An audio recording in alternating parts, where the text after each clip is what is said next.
কথাটো হ'ল যে 1734 চনত স্থাপন হোৱা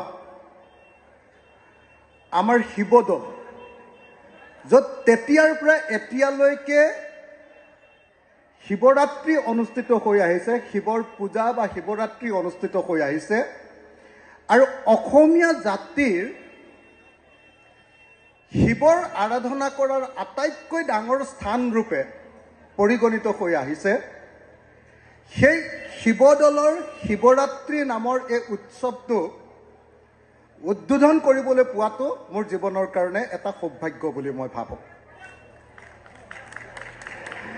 মই ভাবোঁ যে মোৰ কাৰণে, মই নিজে একেবাৰে সামান্য মানুহ এজন, আৰু ইমান সামান্য এজন মানুহে অসমৰ আটাইতকৈ ওখ শিৱদৌলটো, অসমৰ আটাইতকৈ পুৰণি নহয় বাৰু, পুৰণিটো আমাৰ নেঘেৰী টিঙৰ শিৱদৌলটো আটাইতকৈ পুৰণি, আটাইতকৈ উল্লেখযোগ্য শিৱদৌলটো আমাৰ শিৱদৌলটো, সেই শিৱদৌলটোৰ মানে সেৱা কৰিবলৈ পোৱাটো, সেই শিৱদৌলটোত কিবা এটা ছাৰ্ভিচ দিবলৈ পোৱাটো, শিৱদৌলটোৰ শিৱৰাত্ৰিক মানে উদ্বোধন কৰিবলৈ পোৱাটো, এইটো জীৱনৰ কিমান ডাঙৰ ভাগ্যৰ কথা মই মানে আপোনালোকক একো বুজাই ক'ব নোৱাৰোঁ।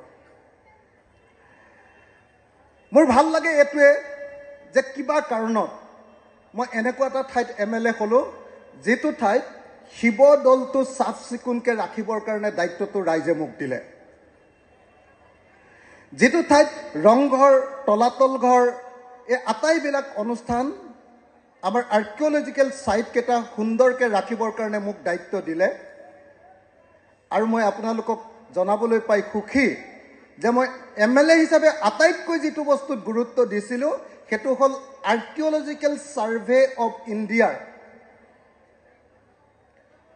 একদম শীৰ্ষতম বিষয়াসকলৰ লগত বাৰম্বাৰ বহি বহি, চিঠি দি দি, কথা পাতি পাতি 2026 চনলৈকে আমাৰ শিৱসাগৰত থকা আটাইকেইটা ৰংঘৰ, তলাতল ঘৰ, শিৱদৌল যিমানবিলাক আছে, এই অনুষ্ঠানবিলাক চাফ চিকুণ কৰিবৰ কাৰণে আৰু মেৰামতি কৰিবৰ কাৰণে যিটো ফাণ্ড লাগে, সেই ফাণ্ডটো মই 2026 চনলৈকে উলিয়াই থৈছোঁ।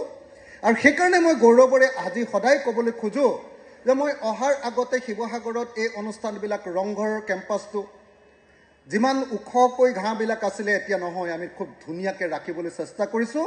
আৰু কেৱল AICৰ পৰা ধনখিনি পোৱাৰ কাৰণে, আচলতে কেন্দ্ৰীয় চৰকাৰৰ পৰা ধনখিনি পোৱাৰ কাৰণে এতিয়া ৰংঘৰ, তলাতল ঘৰ আগতকৈ বহুত ধুনীয়া চাফাকৈ আমি ৰাখিবলৈ সক্ষম হৈছোঁ।